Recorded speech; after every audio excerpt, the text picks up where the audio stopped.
ঐতিহ্য আমাদের পূর্বপুরুষের প্রতিষ্ঠিত প্রতিষ্ঠিত বাংলার 1112 সাল প্রতিষ্ঠাতা কাশীপ্রসাদ মুখোপাধ্যায়। আমরা তাদেরই বংশধর, বংশানুক্রমে আমি জয়দেব মুখার্জি, তাদেরই বংশধর। এবং আমার স্নেহাশিস মুখোপাধ্যায়, আমার কাকা সুনীল মুখোপাধ্যায়, তার কন্যা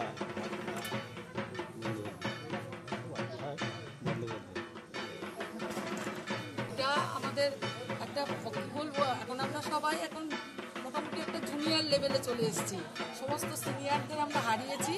মানে এই পুজোটা আমার কাকা ঈশ্বর নারায়ণচন্দ্র মুখোপাধ্যায়, যিনি আর কি হাতে ধরে এতদিন ধরে পূর্বপুরুষের হাতে ধরে এগিয়ে নিয়ে এসেছিলেন। তা হঠাৎ তাকে আমরা হারালাম, তারপরে হারালাম আরেকজন আমাদের ধারক হয়ে আসলো, যে আমাদের সবার ছোট ভাই সাগর মুখার্জি, সেও মানে চলে গেল আর কি।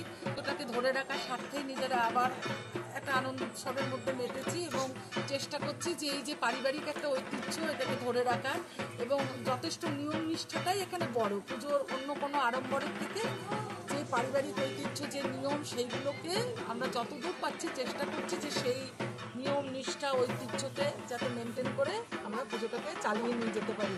এটাই আজকে এই দিনে আমাদের সকলের চাওয়া মায়ের চরণে, যে আমরা যেন সবাই ভালো থাকি, সুস্থ থাকি এবং আমরা যেন আগামী আমাদের যে জেনারেশন এসছে ছোটো ছোটো সবাই, তারা যেন আমাদের এই মানসিকতাটাকেও যেন বহন করে যে এই পুজোটাকে ধরে রাখতে হবে।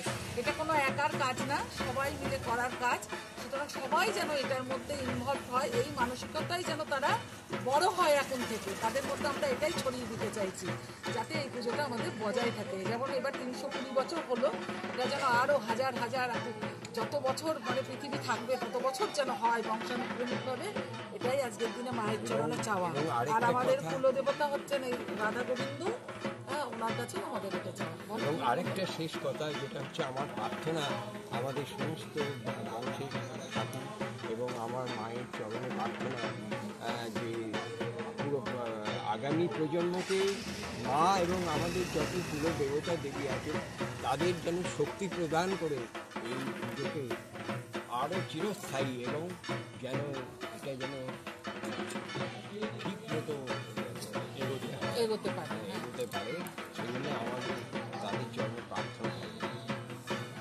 আমাদের যেটা বলা হলো 320 বছরের পুরনো পুজো, আমাদের এই পুজোটা হচ্ছে ছোটবেলার স্মৃতি।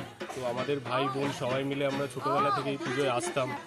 এখন অনেক বছর পেরিয়েছে, এখন হয়তো লোক সংখ্যা একটু কমে গেছে, বাট আমরা চেষ্টা করছি সবাই মিলে যতটাই পুজোটাকে আনন্দ করে তুলে ধরা যায়।